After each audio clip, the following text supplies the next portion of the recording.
It's rare that a filmmaker can turn in such quality time and time again for over 50 years, but Martin Scorsese has a long roster of fantastic movies.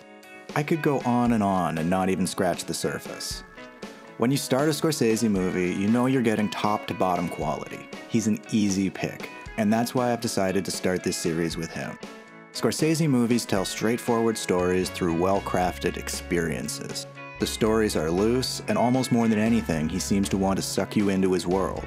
He'll do long tracking shots to just immerse you in an environment. And along with editor Thelma Schoonmaker, he's also a master of using editing and music to drive a scene and set the mood. Marty loves music, don't worry about it. Especially if you want to lay it over something brutal like a beating. Scorsese characters are often an outsider underdog in a society or group that doesn't accept them. Henry Hill rises up in the mafia as a non-Italian. Rupert Pupkin tries to break into the entertainment industry as a talentless psycho. Even Silence is about Sebastio traveling through a hostile Japan as a foreign missionary. Traditional authority is corrupt and inept, and you never want to meet your heroes. Today, I'm going to take a look at The Departed, Gangs of New York, and Casino, and I'm going to try and explain what I think is so special about them. The Departed is a pretty faithful remake of a Hong Kong movie called Infernal Affairs. Now, normally a remake would mean a one-way ticket to garbage, but somehow The Departed wound up being so good that it kickstarted a mini subgenre of Boston crime movies. It's a bit of a weird movie for Scorsese, and not only because of the two dueling main characters, but also because the cops play such a large role. In most of his movies, despite being about crooks and gangsters, the police are kind of non-characters. This movie has some of Scorsese's flashiest, snappiest directing and one of his brightest color palettes. It's also one of his most story-driven movies. And for a crime drama, it's pretty light. It's almost a comedy. All of that must have paid off because to this date, The Departed represents his one and only Oscar win. The movie just really flows. There's no other way to say it.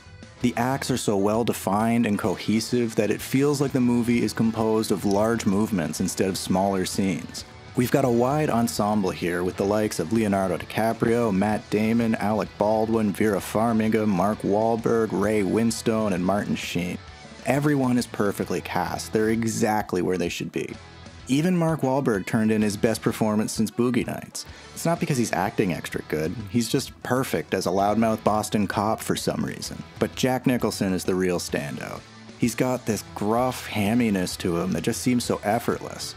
Most of the memorable lines in the movie come from his mouth, and it starts from the very first line of the absolute banger intro sequence. I don't want to be a product of my environment. I want my environment to be a product of me. I really like this opening because it does a good job introducing the setting and the vibe of the rest of the movie. In fact, this intro sequence is basically the movie in microcosm. Our first real scene with character interaction happens during this sequence. Frank walks into a deli to collect protection money and makes some lewd comments about the guy's daughter. He's a total scumbag. But then he takes in Colin as a protege and buys him groceries and comic books. So he's got this other side to him too, even if his motives aren't entirely pure. He imparts a lot of criminal wisdom on Colin, including the thesis statement of the movie. When I was your age, they would say we could become cops or criminals. Today, what I'm saying is this. When you're facing a loaded gun, what's the difference? Colin grows up and goes off to police school, and we meet his opposite, Billy. Billy gets kicked out of school and into prison, but he's actually an undercover cop, and Colin graduates straight into being a detective, but actually an undercover crook. These two form almost a yin and yang. As one's life gets better, the other's gets worse. It's an interesting dynamic where Colin is the one that we like, but Billy is who we're rooting for. Colin is nice and affable on the outside, but he's kind of a dick on the inside. Billy is abrasive and violent on the outside, but deep down, he's doing the right thing. Overall, like most Scorsese movies, The Departed isn't too hard to figure out. There's no multiple timelines or ladies in the radiator, not even a typewriter that's a talking beetle with a butthole for a mouth. What it is, though, is a lot of fun. As a final note about The Departed, it's got one of my all-time favorite bits of foreshadowing in a movie. In the beginning Police Academy sequence, we see When the hollow this. point actually hits the skull, what happens is it mushrooms. And when it mushrooms, it peels back. So you may have 6, 8, 10 little particles of the bullet that are like razor blades. Tearing their internal organs, their liver, their lungs, their heart, bringing tissue, bone, blood, brain matter, and that's called a blowback. Which, of course, then leads to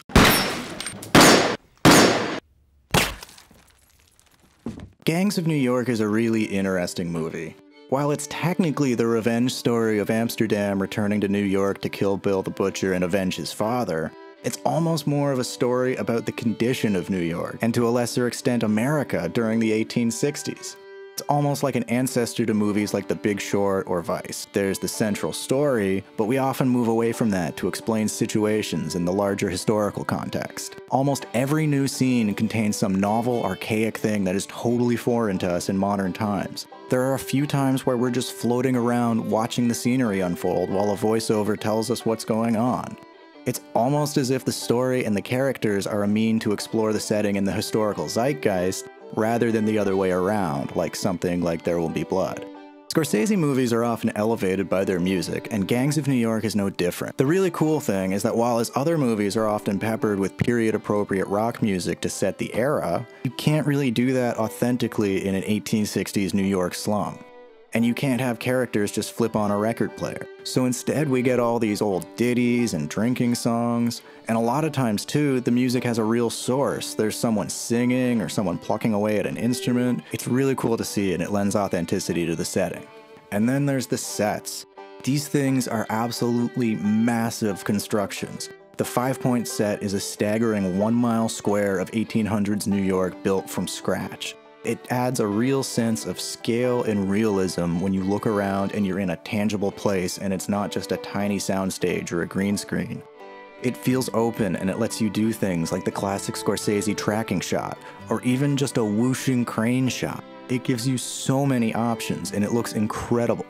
And when you get closer to the sets, you find all these old-style illustrations and newspapers, and it really sells the environment.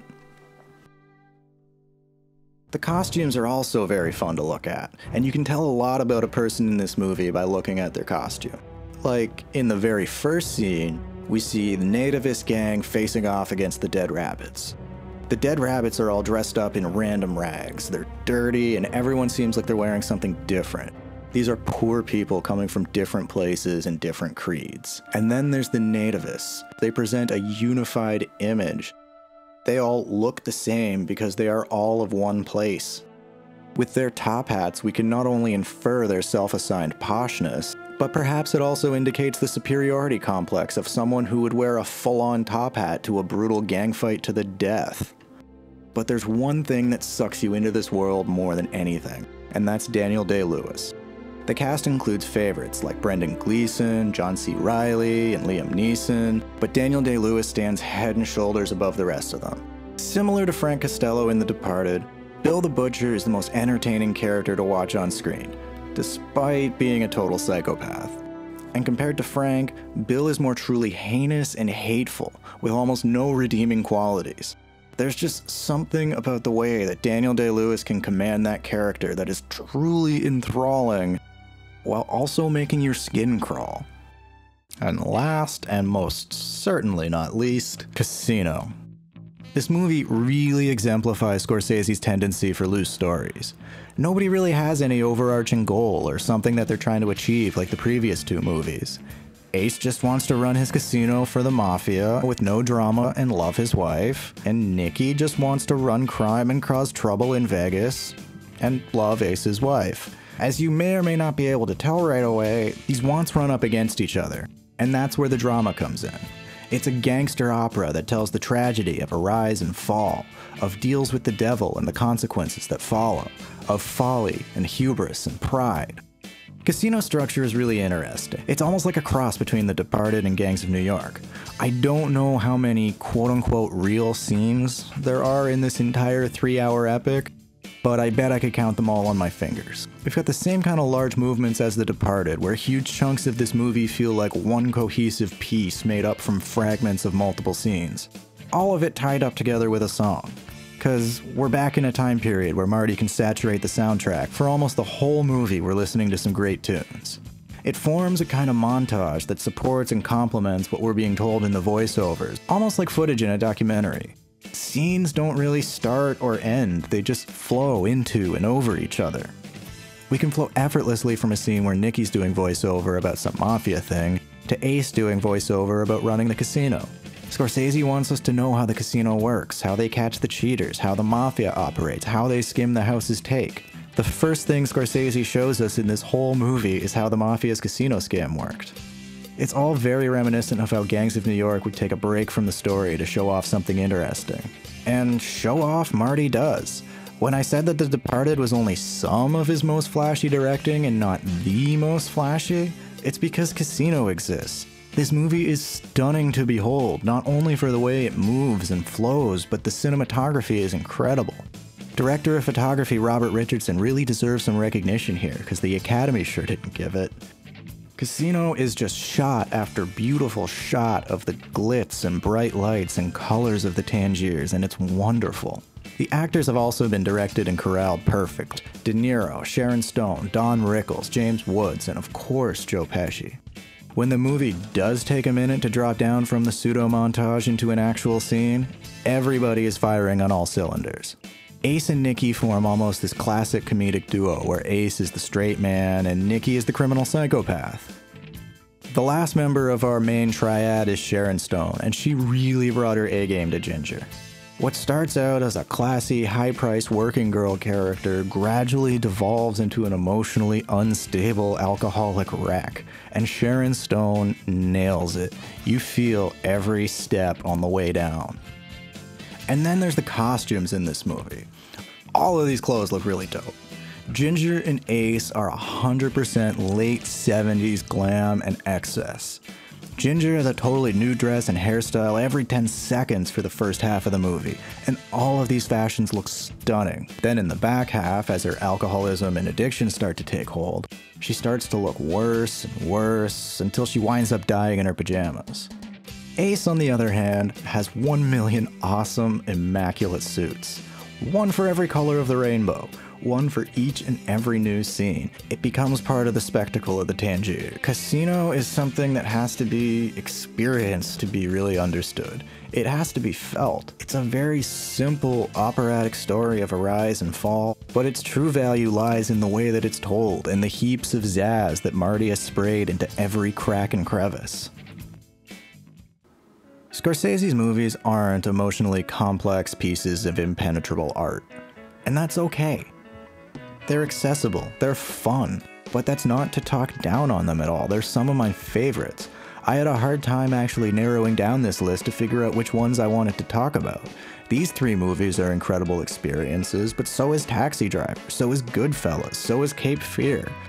He has such an incredible mastery of using visuals and music to create an almost emotional response to emotionally mundane plot points, of cultivating a vibe and a tone.